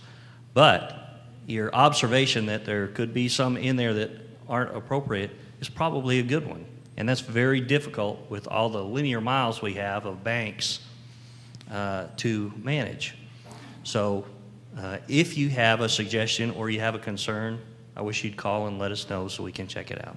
I'll do it. Thank you. Or call the water master. Thank you. My name's John Nelson. Looking at your water fact sheet, number 17, the water's going to start coming here to San Angelo in 2013, but the treatment plant is not going to be ready until 2014. Now, the way I read this is up until that plant is operational, the treatment plant, we're going to mix that water with existing bodies of water to try to dilute that. Is that correct? Yes, sir. Even after the treatment plant is active, we will be blending the water. Okay. I don't know how safe that is. But my next question Would you like an engineer's opinion? You know what? They had engineers for 3 Mile Island, and look what happened there. I'm just saying. All right. Well, they'll be blending it in a way that complies with the EPA requirements. Okay. My next question is, and I'm zero-scaped. I have a drip system. So whenever we go from stage 1 to stage 2, soon to be stage 3, if I call the water department and say, hey, how does this affect people with drip systems? You know, I'm given, hey, you guys can water whenever you want to, as long as you want to. I'm not given any definite direction as far as, you know, I don't water every day. I water maybe once or twice a week right now, but I'm being told by the city that I don't fall under the water restrictions like somebody with a sprinkler system.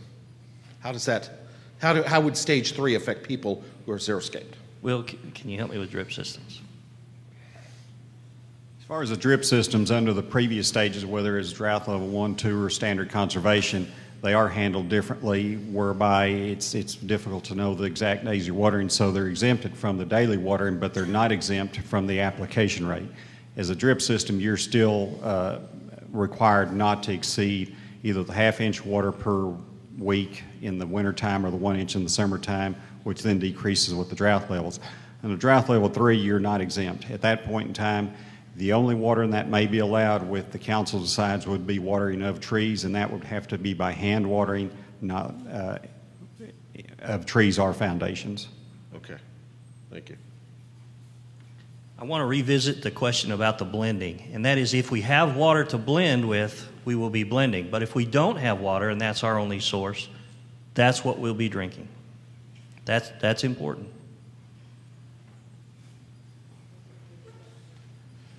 My name is Bob Bankster. On the Drought 3 restrictions, it says that swimming pools cannot be topped off or refilled.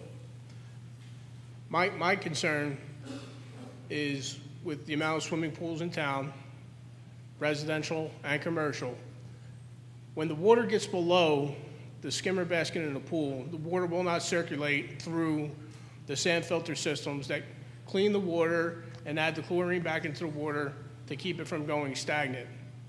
If we're not allowed to refill our pools, then our pools are going to go stagnant. They're going to grow algae and bacteria. You're going to find creatures living in them. You're going to have the risk of mosquito ponds in people's backyards and a greater threat of West Nile virus. I think that I would ask staff and city council to seriously consider that with that proportion of the stage 3 restrictions. I have a commercial pool. I'm not opposed. Our pool stays open all year long. I'm not opposed to closing my pool down during the winter and the spring and late fall. But in the summertime, it's imperative to have that feature and that amenity to our guests who come in from out of town, who bring economic impact into our town. It's going to be a loss of tax revenue. It's going to be a loss of hotel tax dollars to the city. So I think we really need to look at that and make a really good decision on that.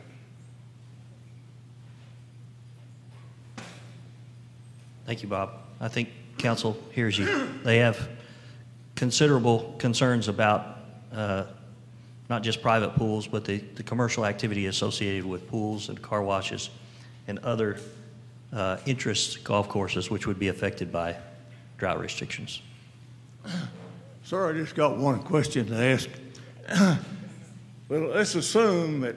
Sir, could we get your name, please? Huh? My name's Rowdy Shackelford. Thank you. We'll assume that Ivie's going to go ahead and go dry. If it goes dry, we'll go ahead and get our water in from the wells, like we're doing. Get hooked up. Can San Angelo by itself survive? Can we survive be tightening up on our water from the wells and what South Concho runs? It runs all the time. Can we survive with that? As far as the daily needs for the city under the most extreme condition, if there's no outside watering going on, what do you need to keep businesses going to use in your home? We need probably 9 million gallons per day to meet that need. If we had 6 million gallons a day from Hickory, that would mean at least 3 million from some other sources. The one thing we would look at is on Ivie Reservoir. On the projections for Ivie Reservoir, June of next year is when we say Ivie Reservoir is depleted. What actually is happening at that point in time is the water in the reservoir now is dropping below the intake channel coming to the pipeline system. At that point in time, there's still about 35,000 acre-feet of water left in Ivie Reservoir. So as the Colorado River Municipal Water District has done on their other facilities, J.B. Thomas up at Snyder and Spence and Robert Lee, we are beginning to work on plans for pump back systems to recover that 35,000 acre feet of water to try to bring it back in so that we can now have some type of additional water available for other communities, for San Angelo or those who may need that water at that point in time. Okay, thank you, sir.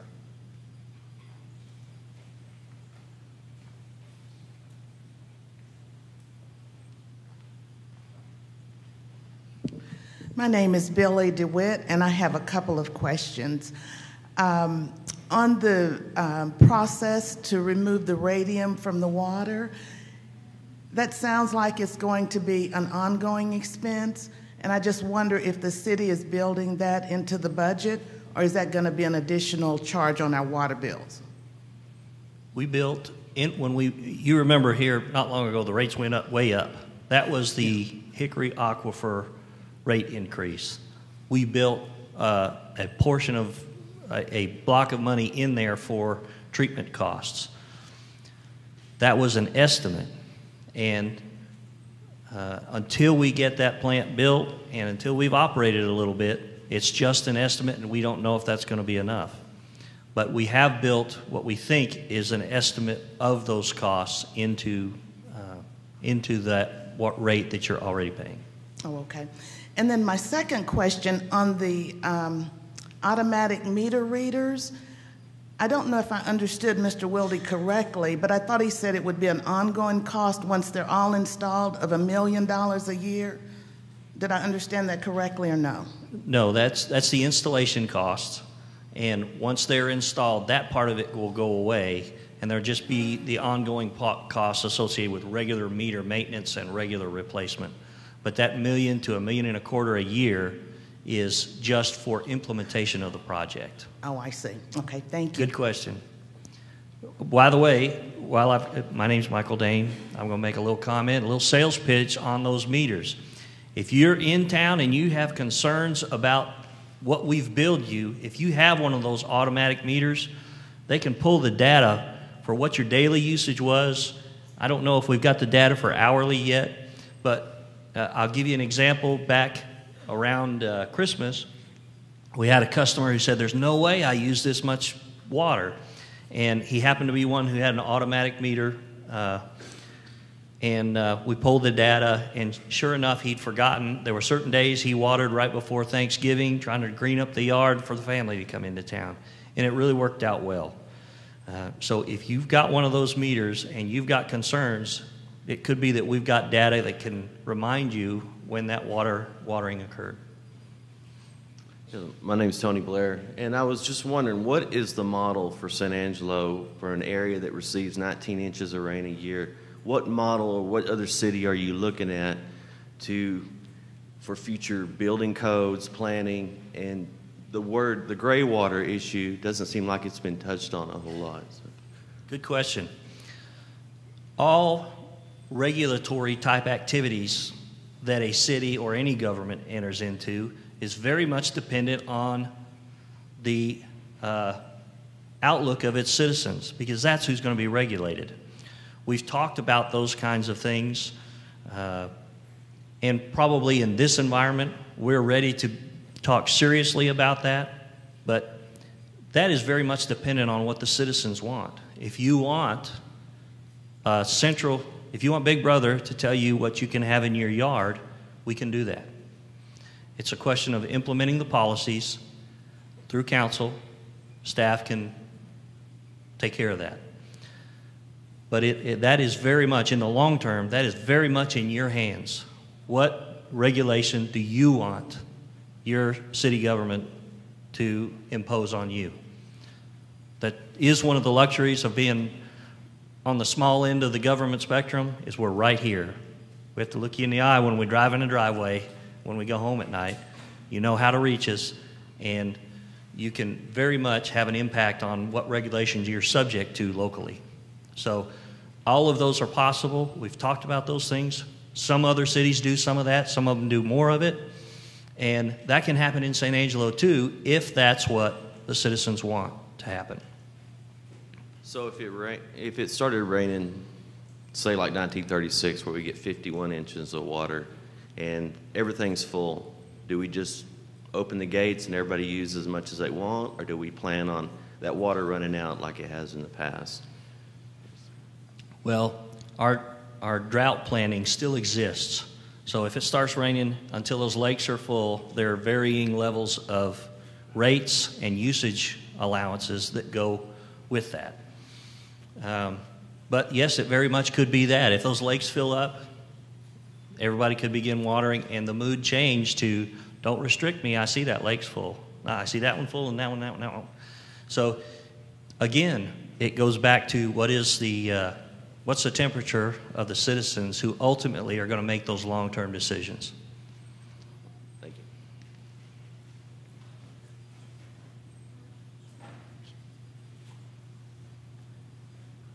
you. Hi, my name is Beverly Cowan. Why are the penalties so low if you go over?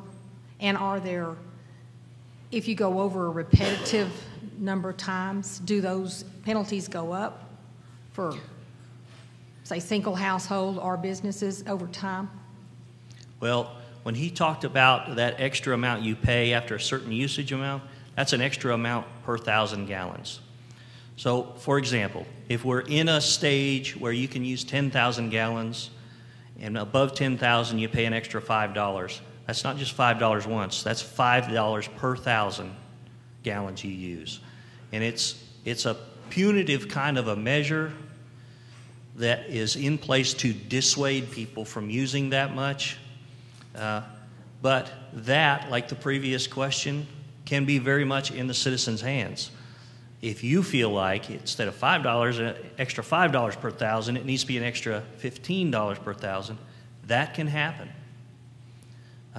We can build that into the rate structure, and the people who use that much, it'll be that much more effective. We do have to be careful with those kinds of things. When we don't sell water, we don't make our financial projections, and that hurts us too. Obviously, when the situation gets this desperate, we're interested in the water. But we do have to watch those financial issues also. When we stop selling water because water's going dry, we stop generating revenue and the finances start to go dry. So it is a tough managing, balancing act that we need to go through. I'm sorry, that was a long answer to say, same answer as the last question, it's in your hands. Okay, so there is no step up if they continue to use over. There's no next step that they go up a little higher. Well, the next month they pay those amounts again. If they violate the watering ordinance, though, they can be cited. And that's what we talked about, these code officers that were in this article that was in the paper. They will be the ones writing tickets. Help me out, Paul. All right. Oh, I was going to just tell you, but when we were passing these new ordinances, I insisted that somehow we have some penalty that sends it to the judge. And if you use excessive water 2 months in a row, you're warned the first month, you do it again, you'll get to visit the municipal judge. So there's a way to really get after somebody that's not listening, that they have all the money in the world, they're not listening, there's a way to get to them. Thanks. Thank you. Good evening. My name is Spencer Butcher, and Mr. Wilde, that was an excellent presentation. I hope we can all get college credit for that. I learned a lot from that. It was very good, seriously. But refresh my memory. Hopefully this time next year, 2013, the pipeline's done from the Hickory, and the Hickory water is running to our water system, hoping to be blended. Is that right so far? Hoping to be blended. If the pipeline is completed and we need the water, and we have water to blend it with, we will be blending it. If we don't have water to blend it with, what happens with that water? We won't be blending it, we'll be using it unblended. It'll come directly to my house, unblended. At what rate are the radium levels right now, according to your testing company out of California? I'm sorry. The radium levels right now, what are they at? The Hickory. I believe the presentation said straight out of the well is 35 picocuries. So 35 possibly coming directly. How do I protect myself, my family, my pets, my home from that level of radium? That's way beyond the EPA's level. What is the violation that the EPA is going to impose on the city for that? I just don't understand that. And I believe the way it's been presented here so far and the way this project is being presented, realistically, we could be out of water, and I understand that, and I appreciate that. My concern is, why can't we wait then to get the filtration system online before we push that water? Good question. There's several of them in there. I'll try to address some that I can remember. I'll start with that last one, though. That's a good point. It's the timing of the usage. If that water's available, but we don't need it, we likely won't use it. Or we'll blend it to the point that it falls within the EPA regulations. However, if we need it, we'll seek authorization to use it in an unblended fashion. It'll go through a standard, whatever our usual treatment process is, but that process won't remove the radium. And at that point, I think we saw some cities that had used higher levels for longer periods of time. At that point, we'll be faced with either utilizing the treated unblended water, or we'll be looking, if there are no other sources of water available, looking at no water. And that works for about 5 minutes till you start thinking about not having a glass of water to drink. Then you start to get thirsty. So there's no clever, correct, solve-it-all answer to that. And that's what we're faced with. And that's is an indicator of the severity of the drought we're in. So I'm sorry, I don't have a better answer for you than if we don't have other sources, we'll be using treated unblended hickory water. However, the picocurie level, it does fall below what other communities have used for decades. Hi, my name is Vince Mangano, and I've got a question about water harvesting. A couple of things. What's the city doing to promote water harvesting from an incentive perspective or an educational perspective at the residential level? And the second question I have is, those who have water harvesting, do we reserve the right, or we have the ability to use that for watering our shrubs, our lawns, if we have the capacity for what we're harvesting on our own? We don't regulate, to my knowledge at this point, harvesting. I assume you're talking about rain you collect running off your own property. We have talked about incentives and incentivizing that kind of activity.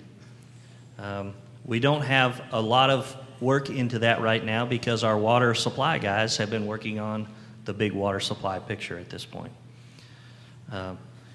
Because we don't meddle in the water you collect coming off your roof, for example, that's not our business.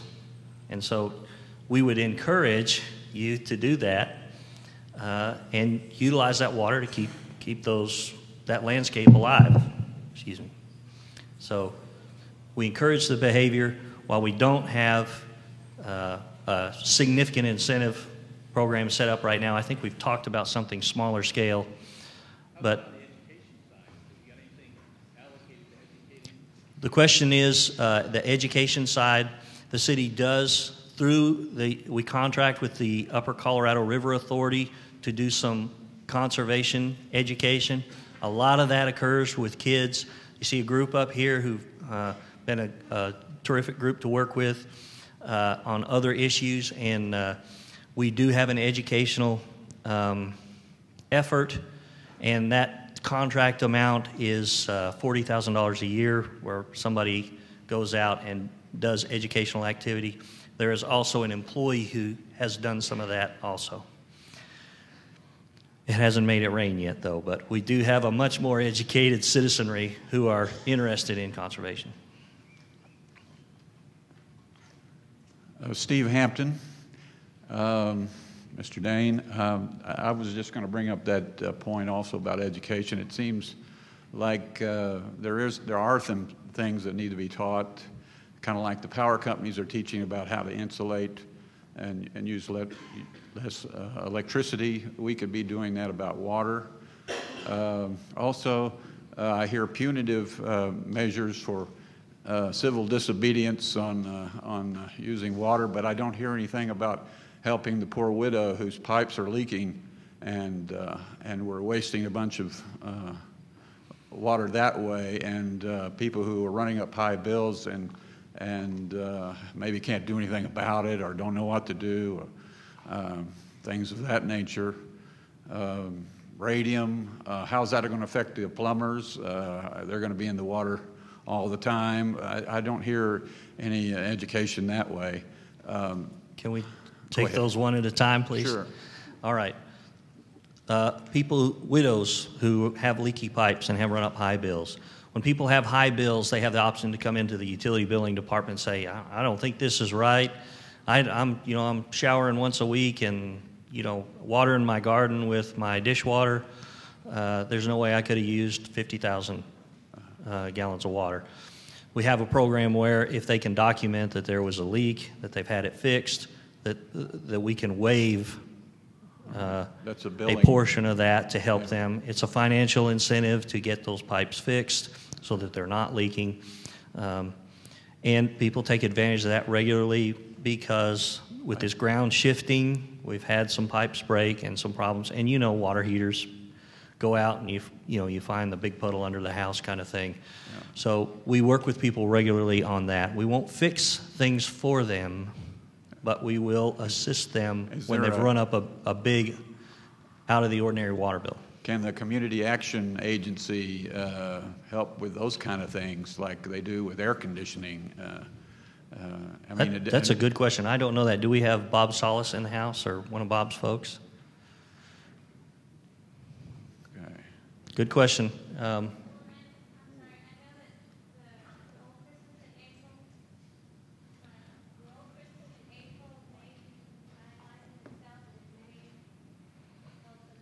This is Sandra Villarreal. She's our city health official and knows quite a bit about those programs. And she said, if you didn't hear, that there's a new organization replacing Christmas in April who may be able to help with those kinds of things.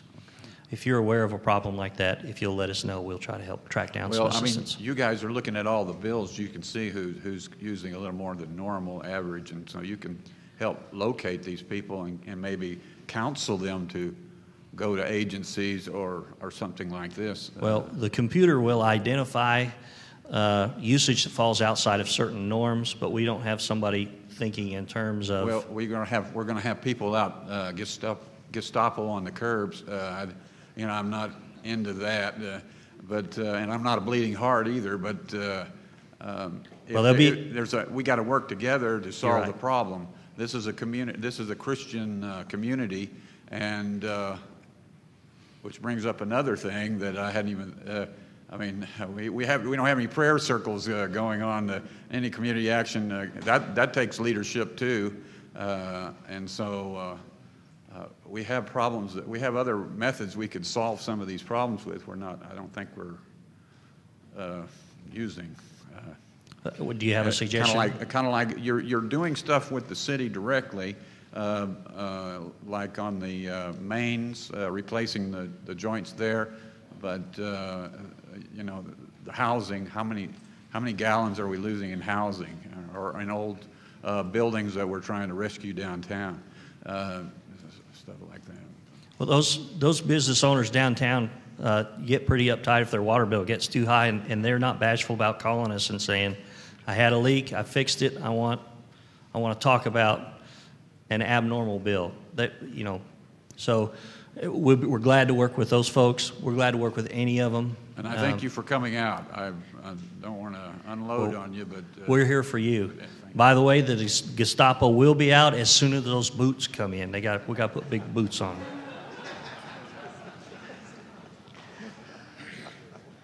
John Stone, I was wondering if you've actually done anything as far as future planning for possibly taking our wastewater and treating it up to a standard where we could go ahead and blend it back in and reuse that water again. Will, did you put him up to that one? They've already, Will Wilde and Jack Nalepka, Jack runs our wastewater treatment plant, they've already done some preliminary testing on what some easy treatment methods would yield as far as the end result. There are permit levels for different treatment levels which allow you to use this retreated, reclaimed water in different ways. And the short answer is we've begun discussions with the outside engineers about what kind of engineering effort would be necessary to implement that solution. And we've started on the legal side with the attorneys the discussions for what is necessary to get the permits from the state for that kind of effort. Those conversations have already started. One thing to add right there, reuse of the treated wastewater effluent. The first probably projects you'll see that happen in that would be the non-potable reuse of that water. Right now, some of that happens right now where it's used in an agricultural setting. what you'll see is that start to transform. That water will be treated to a higher level, brought back into San Angelo, used on the sports complex right here off of Bell Street, for any of the park areas, for the ball fields, things like that, for those type of uses. To go beyond that, now you're going to have to go to the very advanced treatment processes to bring it to a level so that you are protecting public health.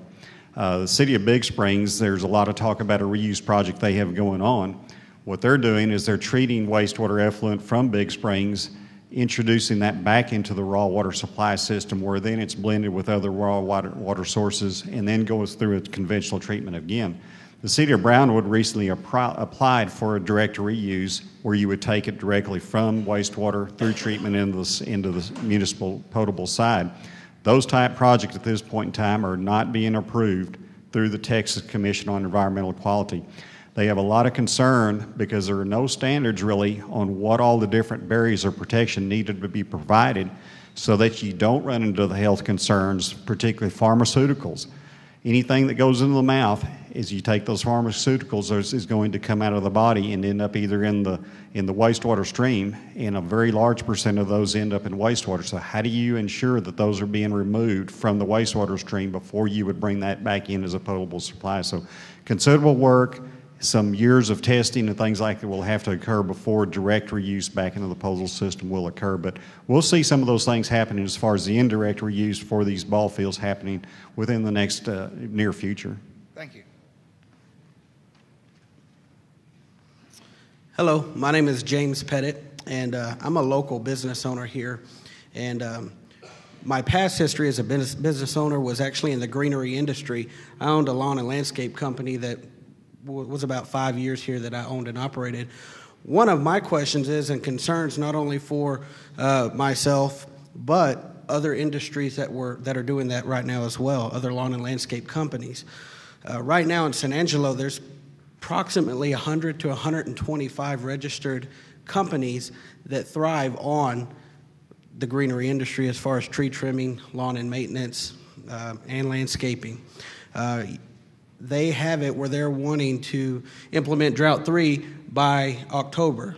Now they're wanting to up that till mid-September. What worries me is when you have 125 to 150 of those industries with a minimum of 2 to 3 people per truck, I guess you would say, that equals out to over 300 to 350 families that need to make it through to the drought season. When you cut that off, that's going to put about 350 families out of work, and that concerns me greatly. Now, the drought season usually for that industry comes November 1st to December, when we hit our drought season, is what we call it, and then they're able to go into the winter work as far as tree trimming and doing things that don't require cutting grass. Has the city council even looked at that or thought about the hundreds of families that they're going to really put in a bind by moving this up an extra month? Well, council has been extremely concerned about the overall, the greater economic impact of running out of water and the lasting potential impact, probable somewhat economic impact of having a reputation for running low on water. They've been adamant that we begin pushing for not only completion of this project, but additional supplies to shore up that base level, lower level amount of water that's available every year. Right. Council has been very sensitive about that. But what we're seeing is the beginnings of the economic impact associated with not having water. And that is normally a drought season, as they would call it in the industry. The winter season is beginning a little early this year. And council has been very concerned about that, very adamant that we move the projects along, that we hit the deadlines, that we try to make that water supply happen. Not just for this 6 million gallons per day, but they went ahead and committed to move ahead with the additional well drilling to try to increase that. So yes, they are very concerned about it. very concerned about it. And it's not just this industry, but other industries will begin to be touched as we tighten up the availability of water. And golf courses are a good example. While it's a recreational activity, those golf course owners have significant investments in those locations that they stand to lose if they can't maintain them properly. So, yes, council's very worked up about it. Okay. I just wanted to make that known. Very good points. Thank you.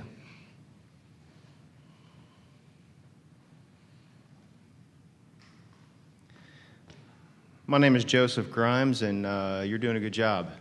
Thank you. Yeah, you're taking all the hits. I got a couple notes, and he stole one of my notes. Thanks, James. Let's see here. Real quick, I sit on the Planning Commission. I see a lot of things that happen in this city already. I'm the chairman for Keep San Angelo Beautiful, and so I have a kind of an eagle eye perspective on how the city actually looks. I'm also a landscaper, own a very small landscaping company. And James, you're right. You're exactly right. So what I want to recommend, what I ask the City Council and the Mayor to do is to suspend Drought Level 3 until mid-December. Doing that, which they have the power to do so, by doing that, that will save hundreds of jobs, that will save hundreds of families right before the holiday season. Now, I know that it is inside of their hearts that nobody loses a job. I know it's inside their hearts that nobody suffers. But here we are. We are all going to suffer, without a question. There's nothing, nobody can run away from this. We are all in this together. It does no good to point fingers. That solves nothing. Let me stick to my notes. Okay. Well, I covered that. The water bill. I haven't asked any questions yet, so you're kind of off the hook. Before you get into a question, can I just add on to what you just said? If you would, about flexibility associated with going to Drought 3. We were directed by council at the last meeting to bring a resolution authorizing staff to move to Drought 3 as of some future date. As we began working that up, we're finding some rigidity both in local ordinances and in state law for how we can move to the various drought stages. So we're going to have that discussion at the next council meeting. We are going to bring forward, as council directed, a resolution, and then we're going to discuss how that movement should take place. So if that's a key, if that's an important interest to you, we plan to have that discussion Tuesday morning. Now, they do plan to have a short meeting Tuesday morning, so I think they're probably going to tell us we don't want to spend a lot of time on it because we need to move through the agenda, but we are going to need to have that discussion with council. So I'm sorry, go ahead. No, thank you very much. Appreciate that. The other deal was the water bill. I heard a nasty rumor the other day that someone thought that our water bill should go up to compensate for the loss of revenues because of the watering restrictions. I don't know if that's true or not. However, my hope is that our city government doesn't think that it has the authority to build hedges of protections against hard economic times, because they don't. Like I said, it's going to hit everybody. I mean, everybody. It doesn't matter. You are not protected because you work for the city government. Basically, we the people are not to be held responsible to pay for any bad decisions or slow response time frames in the past. And we need to tax the government to find harder ways to cut than to have the government tax we the people to find harder ways to pay for these things. And so my encouragement to our elected officials is that they would consider not raising our water bill to compensate for any loss of revenues through using less waters in the cities. Again, I haven't asked any questions. You want me to talk about that one while you're looking at your notes? All right, built into those drought stages, recall seeing, we talked earlier about, this lady characterized it as a penalty. It is somewhat a penalty. A higher water rate per 1,000 gallons in a deeper drought stage than in an earlier one, as an effort to dissuade people from using water. Well, that works. And the extra money that people who aren't dissuaded have to pay helps compensate for the reduced usage. So to a certain extent, the penalty associated with greater use in a drought stage causes some people who are not going to adjust the amount they use to pay more, and that helps financially. By the way, the best situation financially, this is also a finance director, this is my pet thing, is how do we pay for things? The best thing is to have a big rain event, fill up the lakes, and then take all the restrictions off and let people use all the water they want, because, and then no rain, because then they need to use a lot of water. We sell a lot of water, we make a lot of money. So anyway, I agree. Okay, one word on xeriscaping and zero gardening. The slideshow presentation had a good picture of somebody's yard that the little stair step thing is really neat looking. A couple words on that one. I'm looking further down the road now, and so I want you to look down the road with me as we endure these drought conditions years and years and years down the road, and people go in to start doing xeriscaping, zero gardening, things like that. Please take into consideration these few things. There's a heat factor involved. Look at Arizona.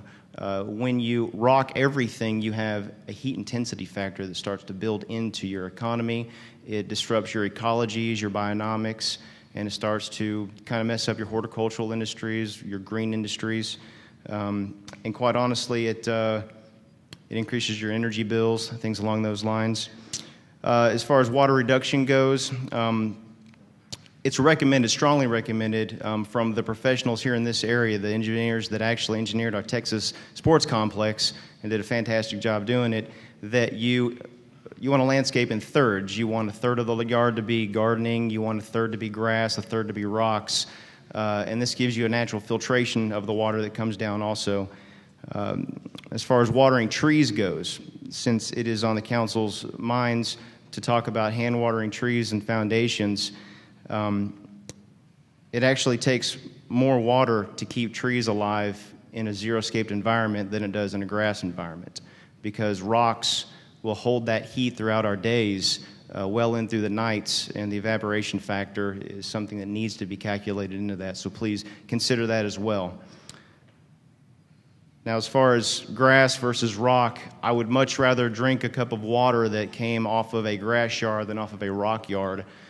Point being, grass is a natural filter for our water, and if we want to keep cleaner water coming back into our systems, the rock is just not the solution, and so please keep that in mind. And then I did have, unless you had a comment there? No, you good? All right. As far as commercial watering goes, I noticed on the slide it said that 62% of watering is done by residences and 18% is done by commercial, correct? I don't remember what the numbers were on the slide. Yeah, it's correct. No, that's correct. And so what I want to throw out there is that, San Angelo, we have a curb appeal that we have to look at, and if it seems fit for the council to vote on, it would be kind of nice to continue to allow commercial properties to continue watering to help keep our curb appeal and so a little green look as people come through around the loop, our hotels, some of our commercial properties. And so I like to ask them to consider doing that, since it's only 18%. Meanwhile, us residences will be cut back 62%. Thank you. Thank you. We're down to about 10 minutes.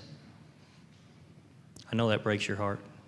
Hi, I'm Stephanie Smith, and I'm a student at ASU. And a lot of the students on campus have been wondering, is Angelo State under the same water restrictions as the rest of the city? Yes. Okay.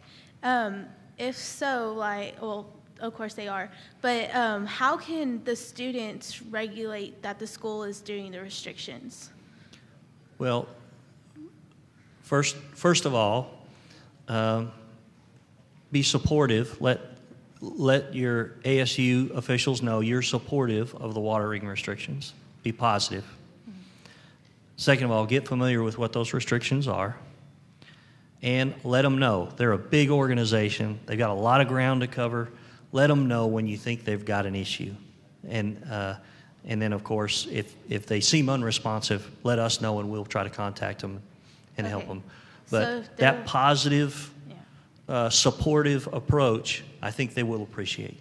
Okay, so last year they were watering in the middle of the day, and we did talk to them about that, and they told us that that they were using wastewater. Do those go under the same restrictions? Have they got a collection system, Will, that you know of? We don't know, but if they may have something like that. Okay. But if that's what they're using, that wouldn't be subject to those restrictions. When we talk about restrictions, we're talking about city supplied water. Okay. But they probably would be eager to share with you what they are doing from a conservation perspective. But what I'd say is I'd encourage you to take a positive approach with them. Get educated yourself. Go to our website. Find out what those conservation levels are. And they may encourage your participation to help them watch where they can do better. I don't know what they would have to speak to that. But Okay, thank you.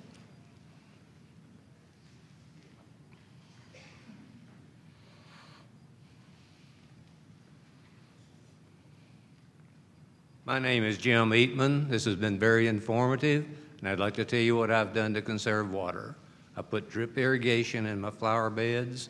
I'm putting drip hoses around my tree, the soaker hose, and trying to use it that way rather than using sprinkler heads and all that to put water on the hose. And that's just a suggestion. If people want to do it, I think they can use less water. It'll run slower. It'll give it time to go into the ground and get to the tree roots and your plant roots and take care of your foundation too. thank you. Thank you for your efforts.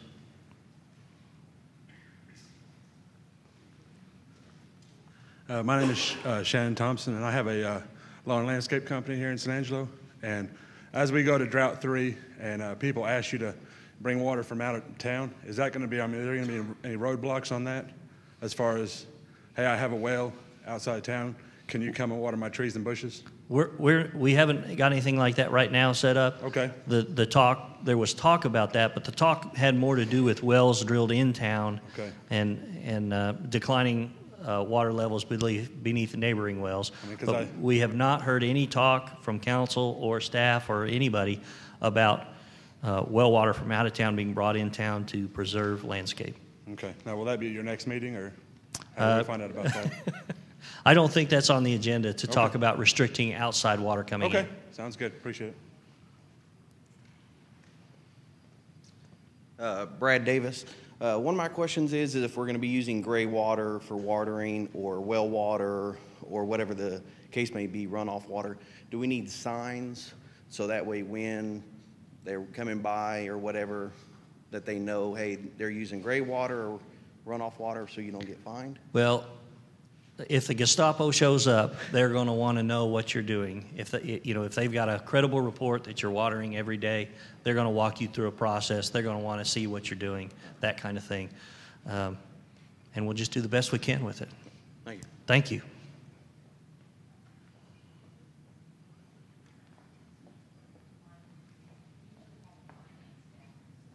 I'm sorry, Ms. Grindstaff reminds me that the finance staff, internally, the finance staff are referred to as the Gestapo, so I'm confusing things a little bit.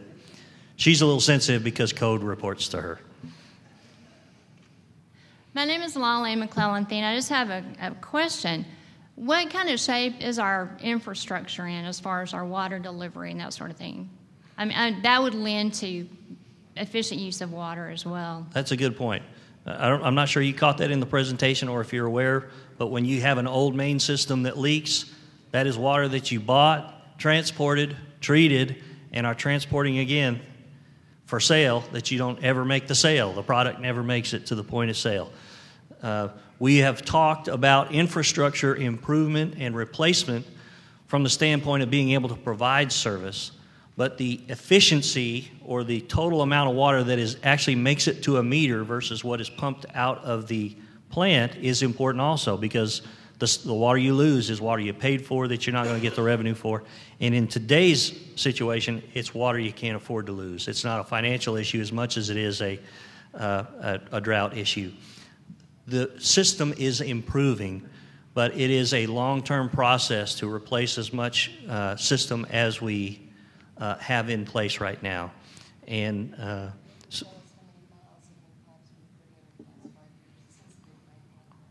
Will, can you tell us what kind of pipe you've replaced? Yeah, since the capital improvement program started in 2001, about 390,000 feet of water mains have been replaced. These were primarily, first of all, the 2-inch mains, which is hard to believe you would have a 2-inch line called a water main, but there were a little over 60 miles of those that have been replaced as far as the 2-inch mains. The next step we've gone into is replacing larger mains, that's some of the cast iron mains that are breaking that would cause the loss of water in the system. That's what's being addressed right now, so that program will continue on into the future then. Is there a percentage that you can kind of put to that as far as the overall infrastructure, the percentage that has been improved and what we still lack? Right. As far as total water system, there are roughly a little over 525 miles of water mains within the city. If we've replaced close to 70 miles right now, that's addressing some of the oldest mains. A lot of these, though, are newer mains that were installed since the 1970s, which were the PVC-type pipes that will give us a lot longer life rather than the old galvanized and cast iron pipes. Thank you. Good question, but that's a trend toward more difficult questions. And it's getting late. Looks like the traffic at the microphone's getting slow. Do we have any last call for additional questions? Yes, sir. Come make your way up. While you're coming up, let me point out that tonight was an effort to kind of get a lot of information out to a lot of interested folks all at once, but we remain available. We have a new public information officer. Anthony Wilson has done a good job in these last 2 weeks. We hope not to wear him out in the next 2, but we may try. Getting information to you about what's going on. If you have questions you're not getting answered, let us know. Give us a call or email us. Their contact information on our website. Please let us know. Yes, sir. I'm not going to give you as much trouble as I did last time. I apologize. But I was sitting over there thinking about neighborhood watch. We need a neighborhood watch system in police work and other things. This could work into the same. If we focused on education and break it down into precincts in the city and focused on neighborhood watch, I think we could manage the problem a lot better. And something you might think about. That's a good idea. That's how we get a lot of calls now. In particular, I've had people contact me about my neighbor is watering every day, and he's on this block. I won't even have to tell you what it is. His yard's way greener than everybody else's. So that is how we follow up on a lot of those at this point, and we're available to do that for you if you want. Anthony, do we have anything else for tonight? All right, we want to emphasize how much we appreciate you coming out. You've been very polite and supportive, and we appreciate it.